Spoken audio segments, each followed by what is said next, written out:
എല്ലാവർക്കും ക്രിസ്തുവേശുവിന്റെ നാമത്തിൽ സ്നേഹ വന്ദനം. ഉൽപ്പത്തി പുസ്തകം 24-ാം അധ്യായം. ഇസഹാക്ക് റിബേക്ക എന്നവരെ വാഴ്ത്തിയ സർവേശൻ. അബ്രഹാമിന് പ്രായമായി, അബ്രഹാം വൃദ്ധനായി തീർന്നു.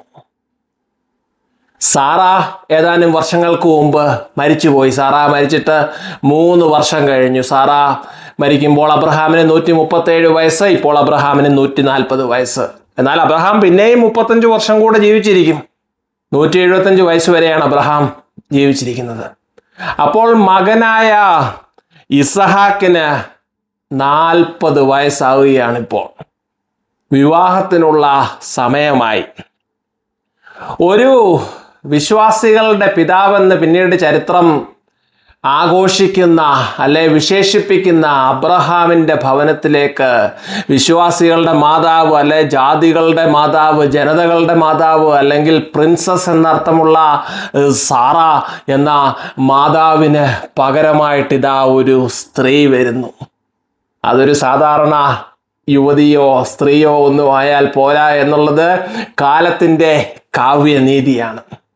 ഇത് 4000 വർഷങ്ങൾക്ക് മുമ്പുള്ള ഒരു വിവാഹ ആലോചനയാണ് നടക്കുന്നത്.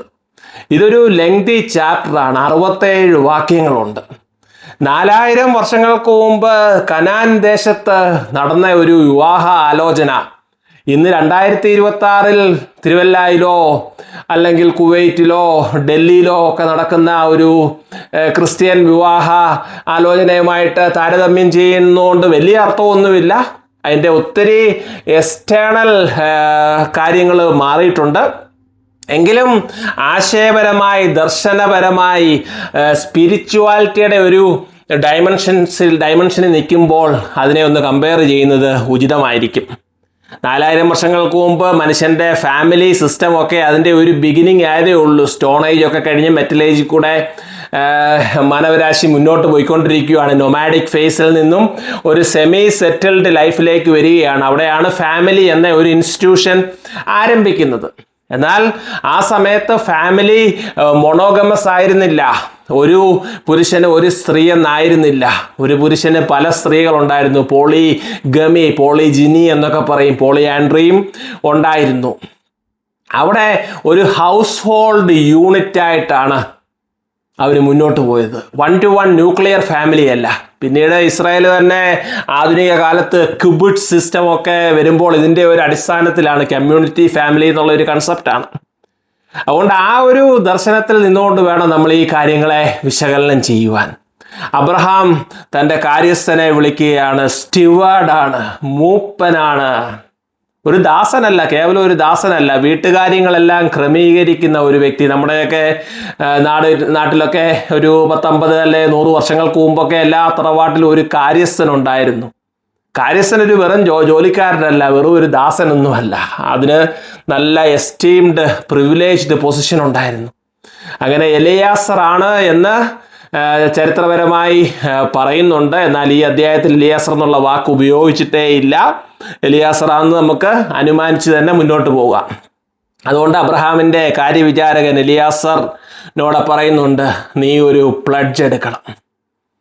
വിവാഹത്തിൻ്റെ ഓരോ സ്റ്റെപ്പിലും ദൈവത്തെ സാക്ഷി നിർത്തിയുള്ള പ്രതിജ്ഞകളുടെയും സങ്കേതങ്ങളുടെയും സൈൻസ്, പ്ലഡ്ജസ് എല്ലാം ദൈവഹിതമാണ്. യഹോവയുടെ ഹിതം പോലെയാണ് ഈ വിവാഹ ജീവിതം നടക്കുന്നത്, ഈ വിവാഹബന്ധം നടക്കുന്നതെന്ന് അരക്കിട്ടുറപ്പിച്ചുകൊണ്ടുള്ള പ്രൊസീജിയേഴ്സാണ് നമുക്കിവിടെ ദർശിക്കുവാൻ സാധിക്കുന്നത്. അബ്രഹാമിന് ഒരേ ഒരു കണ്ടീഷനേ ഉള്ളായിരുന്നു. നമ്മുടെ ചുറ്റുമുള്ള കനാൻ ദേശക്കാർ അവർ നമ്മളുടെ ആൻസിസ്ട്രൽ ഫാമിലിയുമായിട്ട് കണക്റ്റഡ് അല്ല, അവർ വേണ്ട. നമ്മുടെ ദേശം അങ്ങ് മെസപ്പൊട്ടോമിയയിലെ കൽദയരുടെ ഊരിൽ നിന്നാണ് തുടങ്ങിയത്. അവിടുന്ന് ഹാരാൻ വഴി ഒക്കെ വന്ന് പല യാത്രയാണ്. അതുകൊണ്ട് നമ്മുടെ സ്വന്തം സ്ഥലത്തേക്ക് പോവുക, മെസപ്പൊട്ടോമിയയിലേക്ക് പോവുക. അവിടെ നമ്മുടെ കുടുംബത്തിലുള്ള ആരെങ്കിലും ഉണ്ടോ?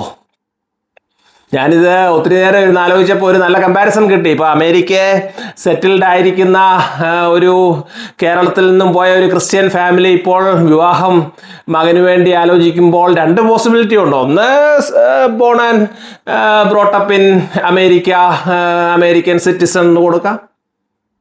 എന്നാൽ ചില കുടുംബക്കാർ നാട്ടിൻ പ്രദേശത്ത് നമ്മുടെ കുടുംബത്തിൽ, നമ്മുടെ ചാർച്ചക്കാരിൽ, അല്ലെങ്കിൽ നമ്മുടെ ആ സഭയിലും അല്ലെങ്കിൽ നമ്മുടെ ഇടവകയിലും ഒക്കെ പറ്റിയ പെൺപിള്ളേരുണ്ടോ, നമുക്ക് അവളെ അങ്ങ് കൊണ്ടുപോകാം അമേരിക്കയിൽ. അങ്ങനെ 2 പോസിബിലിറ്റീസ് ഇന്നും ഉണ്ട്. അന്ന് അബ്രഹാം ചൂസ് ചെയ്തത് തങ്ങളുടെ കുടുംബത്തിൽ തന്നെ ആയിക്കോട്ടെ. അങ്ങനെ അബ്രഹാമിൻ്റെ തൈസിൻ്റെ താഴെ കൈവച്ച്, അതൊക്കെ അന്നത്തെ വലിയ ഒരു പ്ലഡ്ജ് എടുക്കുന്നതിൻ്റെ ഒരു ചിഹ്നമാണ്. നമ്മൾ ഇന്ന് ഇങ്ങനെ പ്രതിജ്ഞ എടുക്കുന്നത്, ബെറ്റ് വെക്കുന്ന 2 പേര് ഇങ്ങനെ കൈവെക്കും, ഒരാൾ ഇങ്ങനെ കൈവെട്ടും, അങ്ങനെയൊക്കെ പറഞ്ഞ് ഓരോ കാലത്തിനും അനുസൃതമായ പ്രതിജ്ഞ എടുക്കുന്ന സ്വഭാവങ്ങളൊക്കെ ഉണ്ട്. അബ്രഹാം പറഞ്ഞു, എന്തൊക്കെ സംഭവിച്ചാലും പെണ്ണിനെ കിട്ടിയില്ലെങ്കിലും കുഴപ്പമില്ല, നമ്മുടെ കൊച്ചനെ അങ്ങോട്ട് കൊണ്ടുപോകുന്ന പരിപാടിയില്ല, അവിടുന്ന് ഒരു പെൺകുട്ടിയെ. കാരണം അവിടുന്ന് ദൈവം പുറപ്പെടാൻ അബ്രഹാമിൻ്റെ പിതാവ് തേരഹിനോടും അബ്രഹാമിനോടും പറഞ്ഞതാണ്, നിന്നെ ഒരു വലിയ ജനതയാക്കും, നിന്നെ കാണിപ്പാനിരിക്കുന്ന വാഗ്ദത്ത ദേശത്തേക്ക് വന്നിരിക്കുകയാണ്, കലപ്പയ്ക്ക് കൈവച്ചവൻ പിന്നെ പുറകോട്ട് തിരിഞ്ഞു നോക്കല്ല്. അതുകൊണ്ട് ആ ദേശം അബ്രഹാം പിതാവിൻ്റെ സമയത്ത് തന്നെ വിട്ടതാണ്. അതുകൊണ്ട് ഇനി അങ്ങോട്ടൊരു മടക്കിപ്പോക്കില്ല, അവിടുന്ന് ഒരു കുട്ടിയെ നമ്മുടെ കുടുംബത്തിലേക്ക് കൊണ്ടുവരികയാണ്. അത് കഴിഞ്ഞൊരു സുന്ദരം വാക്യമുണ്ട്, ദൈവം തൻ്റെ ദൂതനെ മുൻകൂട്ടി അയക്കും. എലയാസർ പോകുന്നുണ്ടെങ്കിലും ഈ വിവാഹത്തിൻ്റെ ഓരോ ഘട്ടത്തിലും ദൈവമാണ് നിയന്ത്രിക്കുന്നത്. ശരിക്കും ഞാൻ ഈ 67 വാക്യങ്ങൾ പല ആവർത്തി വായിച്ചു. കഴിഞ്ഞ ഒരാഴ്ചയായിട്ട് ഇങ്ങനെ മനസ്സിലിട്ട് അതിനോട് സംസാരിക്കുകയാണ്. പല സോഴ്സസിലൂടെ ഇതിൻ്റെ പല പല മാനങ്ങൾ പഠിക്കുകയുണ്ടായി. ഓരോ പ്രാവശ്യവും വായിക്കുമ്പോഴും പുതിയ പുതിയ ഇൻസൈറ്റ്സ് ആണ്. നിങ്ങൾ ഈ രാവിലെ ഇത് കേൾക്കുമ്പോൾ ഇത് കഴിഞ്ഞിട്ട് ആ അധ്യായം ഒരു 5-8 പ്രാവശ്യം വായിക്കണം. അബ്രഹാമിൻ്റെ ദാസനായ എലയാസർ അങ്ങോട്ട് പോയത് 10 ഒട്ടകങ്ങളുമായിട്ടാണ്. വിശേഷ വസ്തുക്കൾ എല്ലാം എടുത്തുകൊണ്ട് നാഹോരിൻ്റെ പട്ടണത്തിലേക്ക് മെസൊപ്പൊട്ടോമിയയെ ചെല്ലുകയാണ്. അവിടെ അവനൊരു സൈൻ വേണം. പറഞ്ഞു, അവിടെ ഇരിക്കുകയാണ്. ഈ സമയത്ത് ഇവിടുത്തെ പെൺകുട്ടികൾ ആരെങ്കിലും വരികയാണെങ്കിൽ, അങ്ങനെ ഒരു ദൈവവുമായിട്ടൊരു ഉടമ്പടിയിൽ ഏർപ്പെട്ട് അതിലോട്ട് നമ്മളിപ്പോൾ വരികയാണ്. അപ്പോഴാണ് വരുന്നത്. വേദപുസ്തകം വളരെ മനോഹരമായിട്ട് റബേക്കായെ ഇൻട്രൊഡ്യൂസ് ചെയ്യുന്നുണ്ട്. അബ്രഹാമിൻ്റെ സഹോദരനായ നാഹോറിന് മിൽഖയിലുണ്ടായ ബെഥുവേലിൻ്റെ മകളായ റബേക്ക. റബേക്കയുടെ സഹോദരൻ ലാബാനാണ്. റബേക്കയുടെ അമ്മയുടെ പേര് വേദപുസ്തകത്തിൽ പറയുന്നില്ല. ഇവിടെ ആ പെൺകുട്ടി ഇങ്ങോട്ട് വരികയാണ്. She was around 20 years old. ഈ അധ്യായം വായിക്കുന്ന, എന്നെ കേൾക്കുന്ന 20 വയസ്സുള്ള യുവതികളെ, ചെറുപ്പക്കാരികളെ, പെൺകുട്ടികളെ, നിങ്ങളത് വീണ്ടും വീണ്ടും വായിക്കണം. 3 വാക്കാണ്, 3 അഡ്ജക്റ്റീവ്സ് ആണ് സാറായിക്ക് കൊടുക്കുന്നത്, സാറായ്ക്കല്ല റബേക്കായ്ക്ക് കൊടുക്കുന്നത്. ബാല, നാര എന്നാണ് ഒറിജിനൽ റൂട്ട് വേർഡ്. അതിസുന്ദരിയാണ് മാറേ. And she was a virgin, പുരുഷനെ അറിയാത്ത കന്യക. ബെഥൂല ബാലയാണ്, അതിസുന്ദരിയാണ്, കന്യകയാണ്. പിന്നീട് രൂത്തിനെ പറ്റി പറയുമ്പോഴാണ് ഇതുപോലെ ബാല എന്നുള്ള ഇതേ അർത്ഥത്തിൽ വേദപുസ്തകത്തിൽ ഉപയോഗിക്കുന്നത്. അതിനുശേഷം നയമാൻ്റെ ബാല്യക്കാരത്തിയായ ഒരു പെൺകുട്ടി ഉണ്ടായിരുന്നു, അവളെ പറ്റിയും ഇതേ പവർഫുൾ അഡ്ജക്റ്റീവ്സ് ആണ് ഉപയോഗിക്കുന്നത്. പിന്നീട് ശലോമോന്റെ ഉത്തമഗീതത്തിലെ ശൂലമൈറ്റ് ഓർ ശൂലമൈറ്റ്, ആ ബാല്യയെ പറ്റിയും ഇങ്ങനെ തന്നെ പറയുകയാണ്. ബാല എന്ന് പറഞ്ഞൊന്നും തള്ളിക്കളയാനൊക്കത്തില്ല. അവിടെ ചെന്ന് നടക്കുന്ന സംഭവങ്ങളൊക്കെ വളരെ നാടകീയമാണ്. കാരണം 10 ഇദ്ദേഹത്തിന്, എനിക്ക് വെള്ളം തരുന്നവരെ ഞാൻ സെലക്ട് ചെയ്യും, ദൈവം അതാണ് സൈനായിട്ട് എലിയാസർ പറയുന്നത്. ഞാനിവിടെ തളർന്ന് കുഴഞ്ഞിരിക്കുകയാണ്, എൻ്റെ ആവശ്യം കണ്ട് ഒരു പെൺകുട്ടി വന്ന് എനിക്ക് വെള്ളം തരികയാണെങ്കിൽ അത് ഫസ്റ്റ് സൈനാണ്. ഇതാ പെൺകുട്ടി വരുന്നു, 20 വയസ്സുള്ള പെൺകുട്ടി വെള്ളം എടുക്കാനായി വരുമ്പോൾ ഒരു വഴിയാത്രക്കാരൻ അലഞ്ഞു തിരിഞ്ഞിരിക്കുകയാണ്. നമ്മുടെ ഈ തിലകനൊക്കെ അഭിനയിച്ച ഒരു മലയാള സിനിമയുണ്ട്. തിലകൻ വിശന്ന് ഒരു വീട്ടിലോട്ട് കയറി ചെല്ലുമ്പോൾ അവിടെ തിലകൻ്റെ മനസ്സറിഞ്ഞ്, എൻ്റെ വിശന്നിരിക്കുന്ന എൻ്റെ മനസ്സറിഞ്ഞ് എനിക്ക് ഭക്ഷണം തന്ന ഇവളേക്കാൾ വലിയ സ്ത്രീധനം എന്തിനാടോ തനിക്കെന്ന് ചോദിക്കുന്ന ഒരു നിമിഷമാണ്. ഇന്നത്തെ കാലത്തൊക്കെ നമ്മൾ മൊബൈലിൽ നിന്ന് കണ്ടെടുക്കത്തില്ല, പിന്നെ അപ്പുറത്തൊരാളിരിക്കുന്നു കാണുന്നത്. അതുകൊണ്ട് വെള്ളം കൊടുത്തു. എന്നാൽ ഈ മനുഷ്യന് മാത്രമല്ല വെള്ളം കൊടുക്കുന്ന ആ ബാല, കൂടെ ഉണ്ടായിരുന്ന 10 ക്യാമൽസ്, ഈ മനുഷ്യന് സഹായികളും കാണാൻ ചാൻസ് ഉണ്ട്. 10 ഒട്ടകങ്ങൾക്കും വെള്ളം കൊടുക്കുകയാണ്. ഒട്ടകം ഒരൊറ്റ ഇരിപ്പിന് 100 ലിറ്റർ വെള്ളം വരെ കുടിക്കുമെന്നാണ് പറയുന്നത്. അതുകൊണ്ട് 100 ലിറ്റർ വെള്ളം 10 ഒട്ടകങ്ങൾ കുടിക്കുമ്പോൾ 1000 ലിറ്റർ വെള്ളം ഇതിന് കൊടുക്കണമെങ്കിൽ എത്ര നേരത്തെ കഷ്ടപ്പാടാണ്. നല്ല ആരോഗ്യവും ഊർജ്ജസ്വലതയും ഉള്ള ഒരു പെൺകുട്ടി, 20കളിൽ ഉണ്ടായിരുന്ന ഒരു യുവതിയാണ്. പണി ചെയ്യുവാൻ ആരോഗ്യവും കഴിവും ഉള്ളവളായിരുന്നു സാറാ. 100 വർഷങ്ങൾക്ക് മുമ്പൊക്കെ നമ്മുടെ അമ്മച്ചിമാരെ പറ്റിയൊക്കെ പറയുന്ന ഒരു തമാശ കഥയുണ്ട്. തമാശയാണോ സത്യമാണോ എന്ന് എനിക്കറിയത്തില്ല. അമ്മച്ചി ഇങ്ങനെ വീട്ടിൽ നെല്ല് കുത്തിക്കൊണ്ടിരിക്കുകയാണ്. കുത്തി കുറച്ച് കഴിയുമ്പോൾ മോളെ ഇതൊന്ന് പിടിച്ചേടി ഒലക്കാന്നും പറഞ്ഞ് അപ്പുറത്തെ മുറിയിലോട്ട് പോകും. ഒരു മണിക്കൂർ കഴിയുമ്പോൾ തിരിച്ചു വരും. എവിടെ പോയതാ അമ്മച്ചി? ഞാനൊന്ന് പ്രസവിക്കാൻ പോയതാ.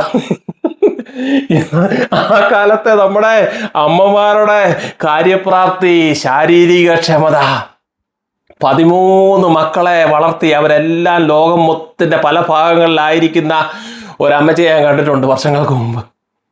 19 വയസ്സായിരുന്ന അമ്മച്ചിയുടെ മുഖത്തെ ആ ഗ്രേസ്, 13 നാച്ചുറൽ സുഖപ്രസവങ്ങളുമായിരുന്നു. ബാല അതിസുന്ദരിയായിരുന്നു. മർത്തോമ സഭയുടെ ഒക്കെ ആരാധനയ്ക്കകത്ത് പറയുന്നുണ്ട്, ഞങ്ങളുടെ സ്ത്രീകളെ സൗമ്യതയും സാവധാനതയുമാകുന്ന അക്ഷയഭൂഷണങ്ങളാൽ അലങ്കരിക്കണമേ. അതിനെ ഇപ്പം ചലഞ്ച് ചെയ്യുകയാണ്. വൈദികർ തന്നെ ചലഞ്ച് ചെയ്യുകയാണ്. എന്നാ സ്ത്രീകൾക്ക് മാത്രം മതിയോ സൗമ്യതയും സാവധാനതയും, പുരുഷന്മാർക്ക് വേണ്ടായോ? 100-120 വർഷങ്ങൾക്ക് മുമ്പ് ഇത് ക്രോഡീകരിക്കുന്ന ആ ഒരു സമൂഹത്തിൽ നമ്മുടെയൊക്കെ വല്യപ്പച്ചന്മാര് മണ്ണിനോടും പ്രകൃതി ശക്തികളോടും വന്യമൃഗങ്ങളോടും കഠിന അധ്വാനം ചെയ്ത് വെയിലത്തും മഴയത്തും നിന്ന് മണ്ണിൽ കിളച്ച് കൃഷി നടത്തി കഷ്ടപ്പെടുന്ന പുരുഷൻ പുരുഷത്വവും പരുഷ സ്വഭാവം ഉള്ളവനായി മാറുക എന്നുള്ളത് നാച്ചുറലായിരുന്നു. അപ്പോൾ കുടുംബത്തിൽ പുരുഷൻ വളരെ കർക്കശക്കാരനായിരുന്നു. നമ്മുടെ അമ്മച്ചിമാരും വളരെയധികം ആരോഗ്യമുള്ളവരായിരുന്നു. നല്ലതുപോലെ വീട്ടിലെ കാര്യങ്ങളെല്ലാം ചെയ്യുന്നവരായിരുന്നു. കഷ്ടപ്പെട്ട് പണിയൊക്കെ ചെയ്തിറങ്ങി വരുന്ന പുരുഷൻ 2 ബഹളം വെക്കുമ്പോൾ തിരിച്ച് സ്ത്രീയും അതുപോലെ ബഹളം വെച്ചെങ്കിൽ ആ കുടുംബം പൊട്ടി ഇല്ലാതായി മാറുമെന്നറിഞ്ഞ അമ്മച്ചിമാരൊക്കെ അങ്ങ് ഒതുങ്ങിയതാണ്. അതിനാണ് ചാൻസ്. അല്ലാതെ അമ്മച്ചിമാർക്ക് തിരിച്ചു കൊടുക്കാമെന്ന് അറിയാൻ മേലഞ്ഞിട്ടൊന്നുമല്ല, സ്ത്രീ സമത്വം ഒന്നും അറിയാൻ മേലഞ്ഞിട്ടല്ല. ആ കാലത്തെ ഒരു വൈബ് എന്നൊക്കെ പറയാം. അത് കൂദാശയിൽ വന്നപ്പോൾ നമ്മളുടെ സ്ത്രീകളെ സൗമ്യതയും സാവധാനതയും ആകുന്ന അക്ഷയഭൂഷണങ്ങളാൽ നിറയ്ക്കണമേ. അതുകൊണ്ട് 2026 സ്ത്രീ പുരുഷന് കീഴടങ്ങി ജീവിക്കുക എന്നുള്ളതല്ല ഉദ്ദേശിക്കുന്നത്. കാലത്തിൻ്റെ കടന്നുപോക്കലുകളിൽ ടെക്നോളജി വന്നപ്പോൾ, ജോലികൾ അനായാസം ചെയ്യാവുന്ന സ്ഥിതി വന്നപ്പോൾ പുരുഷന്റെ കാർക്കശ്യവും പുരുഷത്വവും എല്ലാം കുറഞ്ഞ് അവൻ സ്ത്രൈണഭാവം, സൗമ്യതയും സാവധാനതയും എടുക്കുകയായിരുന്നു പുരുഷൻ വേണ്ടത്. ഒന്നും ആലോചിച്ച് നോക്കിയേ. അപ്പനും അമ്മയും 2 പേരും വീട്ടിൽ പരസ്പരം ക്ഷമിച്ച്, പരസ്പരം കരുതി, പരസ്പരം സഹിച്ച് ഒത്തൊരുമിച്ച് പോയാൽ വീടൊരു സ്വർഗമല്ലേ. എന്നാൽ അൺഫോർച്ചുനേറ്റ്ലി സ്ത്രീ പുരുഷനാകാൻ ശ്രമിക്കുകയാണ്. പുരുഷൻ കള്ളു കുടിക്കുന്നു, ഞാനും കുടിക്കുന്നു. പുരുഷൻ രാത്രി 12 മണിക്ക് കറങ്ങാൻ പോകുന്നു, ഞാനും കറങ്ങാൻ പോകുന്നു. അത് ഒരു ചരിത്രത്തിൻ്റെ ഒരു ശരിയായ ഒരു പോക്കാണോ എന്ന് എനിക്കറിയത്തില്ല. പുരുഷനെ നമുക്ക് വീട്ടിലേക്ക് കൊണ്ടുവന്ന് കൂടുതൽ സ്നേഹമുള്ളവൻ, കൂടുതൽ കരുത്തിലുള്ളവനാക്കുകയായിരുന്നു കഴിഞ്ഞ ഒരു 20 വർഷം കൊണ്ട് സമൂഹം ചെയ്യേണ്ടത്. ഇനിയും സമയമുണ്ട്, ചെയ്യാം. അതുകൊണ്ട് അവൾ ബാലയായിരുന്നു, അവൾ അതിസുന്ദരിയായിരുന്നു. ജാതീൻ പുത്രിനി സുന്ദരി ബഹുസുന്ദരി. ഇങ്ങനൊക്കെ കല്യാണ സമയത്ത് പാടുമ്പോൾ, പുരോഹിതൻ പാടുമ്പോൾ കല്യാണ പെണ്ണിങ്ങനെ പുളകിതയായിട്ട് പറയും, ഓ ബ്യൂട്ടീഷ്യൻ ആൻറ്റി താങ്ക് യു. ഒന്നുമല്ല, ഈ സൗന്ദര്യമാണ്, സഭയുടെ സൗന്ദര്യമാണ്. അവൾ കന്യകയായിരുന്നു. നമ്മുടെ കാലത്തെ സിനിമകളിലൊക്കെ പറയുന്നത് കന്യകമാരുടെ കാലം കഴിഞ്ഞു ജോസുകുട്ടി. ഇതൊക്കെ തുറന്ന ചിന്തകളാണ്, ഒന്നും കൺക്ലൂസീവ് അല്ല. ഇന്ന് വിവാഹത്തിന് മുമ്പ് വെർജിനിറ്റി ഒരു കണ്ടീഷനായിട്ട് ഡിമാൻഡ് ചെയ്തോണോ അല്ലെ പിന്നീടൊന്നും പറയലെന്നൊക്കെയാണ് ഇന്ന് ലേറ്റസ്റ്റ് വാദങ്ങളൊക്കെ വരുന്നത്. So she was in 20s. ഇത്രയൊക്കെ കണ്ടപ്പോൾ, ഈ കുട്ടിയുടെ സൗന്ദര്യവും അവളുടെ കാര്യപ്രാപ്തിയും എല്ലാം കണ്ടപ്പോൾ എലയാസർ ആ ബാലയെ ഉറ്റു നോക്കിയെന്നാണ് പറയുന്നത്. എത്ര മനോഹരമായ ഒരു ലൈനാണ്. നമ്മളുടെ സ്ത്രീകൾ, നമ്മളുടെ യുവതികൾ, നമ്മളുടെ യുവാക്കളൊക്കെ സമൂഹത്തിലേക്ക് ഇറങ്ങി പോകുമ്പോൾ സമൂഹം അവരെ ഉറ്റു നോക്കണം. ആ ഒരു തേജസ്, ആ ഒരു ഗ്രേസ്, ആ ഒരു കാര്യപ്രാപ്തി. Eliezer comes from patriarch Abraham. Abraham മഹത്വത്തോടെ തൻ്റെ സമ്പത്തൊക്കെ ഉള്ള ഒരു വലിയ കുലപതിയായിരുന്നു. അതുകൊണ്ട് കൊടുക്കുകയാണ്. പൊൻ മൂക്കൂത്തി കൊടുക്കുന്നു, പിന്നീട് 2 പൊൻ വളകൾ. ഇതിലവിടെ തന്നെ ഇനിഷ്യൽ ഗിഫ്റ്റാണ് ഈ ഗേളിന് കൊടുക്കുന്നത് കിണറിൻ്റെ അവിടെ വെച്ച്. അത് തന്നെ 120 ഗ്രാം ഉണ്ടെന്നാണ് പറയുന്നത്, അതായത് 15 പവൻ. ഇന്നത്തെ വില അനുസരിച്ച് അറിയാമല്ലോ അത്. വെൽക്കം ടു പ്രോസ്പെരിറ്റി എന്നാണ് പറയുന്നത്. അവിടെ സ്ത്രീധനമൊന്നുമല്ല, സ്ത്രീക്ക് അങ്ങോട്ട് കൊടുക്കുകയാണ് സമ്മാനങ്ങൾ. അത് കഴിഞ്ഞ് നീ ആരുടെ മകളെന്ന് ചോദിക്കുന്നുണ്ട്. ഓ വാട്ട് എ ക്വസ്റ്റ്യൻ, നീ ആരുടെ മകൾ? ഇന്ന് പലപ്പോഴും നമ്മുടെയൊക്കെ ട്രഡീഷൻ വെച്ച് അപ്പൻ്റെയും അമ്മച്ചിയുടെയൊക്കെ പേരൊക്കെ സെക്കൻഡ് നെയിമും തേർഡ് നെയിമും ആയിട്ടൊക്കെ ഇടുവാണ്. ഇന്നത്തെ പെൺകുട്ടികളൊക്കെ പറഞ്ഞാൽ അതൊന്നും ഞങ്ങൾക്ക് വേണ്ട, I am this much only, first name മാത്രമേ എന്ന് പറയത്തുള്ളൂ. നീ ആരുടെ മകൾ? എലിയാസറിന് എല്ലാ സയൻസും കിട്ടുകയാണ്. എലിയാസർ അവളുടെ കൂടെ വീട്ടിലേക്ക് പോവുകയാണ്. വീട്ടിൽ ലാബാൻ വന്ന് സ്വീകരിക്കുന്നുണ്ട്. അമ്മയും ഉണ്ടായിരുന്നെന്നാണ് പറയുന്നത്, അപ്പനെ പറ്റി പറയുന്നില്ല. So come inside. അതിന് ക്യാമൽസിനും എല്ലാം കൊടുക്കുകയാണ്. ആ കിണറിൻ്റെ അവിടെ വെച്ച് തന്നെ മനുഷ്യന് മാത്രം വെള്ളം കൊടുക്കുക എന്നുള്ളതായിരുന്നു അവിടുത്തെ ട്രഡീഷൻ. എന്നാൽ ഇവരെല്ലാവരും മൃഗങ്ങൾ കൂടെ കൊടുത്ത് എന്നോടുകൂടെ ഒരു കാതം നടക്കുവാൻ ആരെങ്കിലും നിർബന്ധിക്കുവാണെങ്കിൽ അവരോടുകൂടെ 2 കാതം നടക്കുക എന്നുള്ള യേശുവിൻ്റെ ഒരു മൊഴിയൊക്കെ പിന്നീടാണ് വരുന്നത്. ഭക്ഷണം കഴിക്കുന്നതിന് മുമ്പ് എലിയാസർ പറഞ്ഞു, ഇതാ കാര്യം, ഇങ്ങനെ ഒരു പ്രൊപ്പോസലൊക്കെ ഉണ്ട്. ലാബാൻ സമ്മതിക്കുന്നു, യെസ് നോ പ്രോബ്ലം, നമ്മൾ ഒരേ ബന്ധുവല്ലേ, ബന്ധു അബ്രഹാമിൻ്റെ ഹൗസ് ഹോൾഡിൽ തന്നെ ഉള്ള കുട്ടിയാണ്. അപ്പോൾ എലിയാസർ പറയുന്നുണ്ട്, എന്നെ നേർവഴിക്ക് കൊണ്ടുവന്നവനായ യഹോവ. ഓ, ഈ ആലോചനയിലെല്ലാം ആ ഗൈഡൻസ് തന്ന യഹോവ. അങ്ങനത്തെ പിന്നീട് ധാരാളം സ്വർണവും വെള്ളിയും വിശേഷ വസ്തുക്കളും അവരുടെ വീട്ടുകാർക്കെല്ലാം കൊടുത്തിട്ട് അവരെ ആഘോഷത്തോടു കൂടി നാട്ടിലേക്ക് കൊണ്ടുവരികയാണ്, കനാൻ ദേശത്തിലേക്ക് കൊണ്ടുവരികയാണ്. അവിടെ അതിരാവിലെ ചെല്ലി അവർ യാത്ര തിരിക്കും.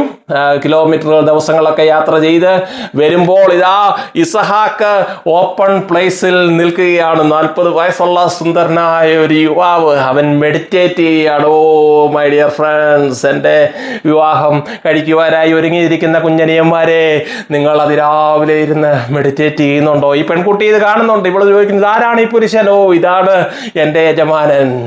പെൺകുട്ടി പെട്ടെന്ന് മൂടുപടമെടുത്ത് തന്നെ അങ്ങ് മറക്കുകയാണ്. തന്നെ അതൊരു ട്രഡീഷണൽ ഇതാണ്, മെസപ്പൊട്ടോമിയയിലെ ഒരു ട്രഡീഷനാണ്. ഇപ്പോൾ അതുമായിട്ട് കമ്പയർ ചെയ്യേണ്ട കാര്യമില്ല. എന്നാലും അത് അവിടുത്തെ ട്രഡീഷൻ പ്രകാരം മൂടുപടം മൂടി അങ്ങനെ അവർ വന്നു. യാത്ര വിടുന്നതിന് മുമ്പ് ലാബാന്റെ ഒരു മനോഹരമായ ഒരു വലിയ അധ്യായമായിട്ട് ഒത്തിരി പോയിന്റ്സ് ഉണ്ട്, സ്പീഡിലങ്ങ് പോവുകയാണ്. ലാബാന്റെ മനോഹരമായ ഒരു ബ്ലെസ്സിങ് ഉണ്ട്. സഹോദരി, നീ അനേകമായി തീരുക. ഓ, ലോക ചരിത്രത്തിൽ ഒരിക്കലും ഒരിടത്തും ഒരു സഹോദരൻ ഒരു സഹോദരിയെ വിവാഹത്തിന് വിടുമ്പോൾ 10 ദിവസവും നിന്നോട്ടെ എന്നൊക്കെ ചോദിക്കുന്നു. എന്നാൽ എലിയാസർ പറയുന്നു, നമുക്ക് എത്രയും പെട്ടെന്ന് പോകണം, ദൈവം ഇത് സഫലമാക്കിയാണ്. അങ്ങനെ സഹോദരിയെ അനുഗ്രഹിച്ച് വിടുകയാണ്. പ്രിയമുള്ളവരെ, സാറായുടെ കൂടാരത്തിലേക്ക് ഇസഹാക്ക് റബേക്കയെ കൊണ്ടുപോയി. അമ്മ പോയി, 3 വർഷം കഴിഞ്ഞു. അമ്മ പോയതിലുള്ള ദുഃഖം ഇസഹാക്കിന് തീരുന്നത് റബേക്ക വരുമ്പോഴാണ്. ഇസഹാക്ക് അവളെ സ്നേഹിച്ചു, അവളോട് സ്നേഹം ഉണ്ടായി. വൈകാരികമായ നിമിഷങ്ങളാണ്. ധ്യാനിക്കാം ഈ അധ്യായത്തെ. 67 വാക്യങ്ങളുള്ള ഉൽപ്പത്തി പുസ്തകം 24, ഒരു വിവാഹാലോചന.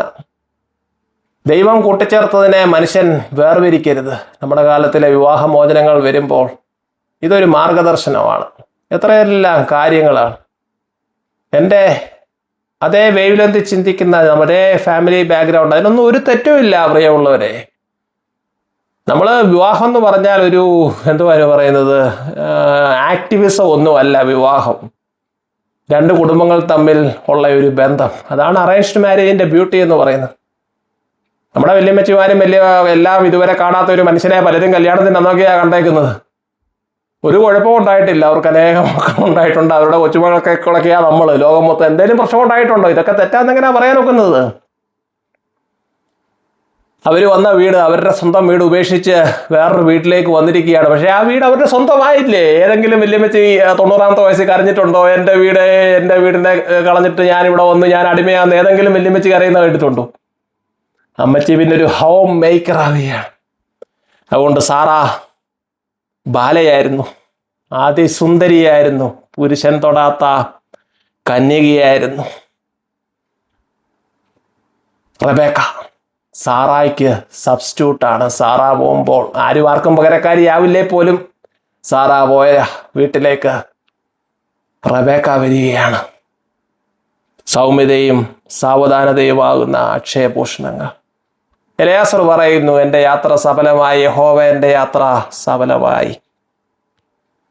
ഇസഹാക്ക് റബേക്ക എന്നവരെ വാഴ്ത്തിയ സർവേശൻ ബഹുലമതാ തൻ കൃപയാൽ ഇവരെ വാഴ്ത്തട്ടെ ദേവാ. ഇസഹാക്കിന് ദൈവം ഒരുക്കിയ റബേക്ക വന്നു. ഇസഹാക്ക് റബേക്കയെ സ്നേഹിച്ചു. ആമേൻ.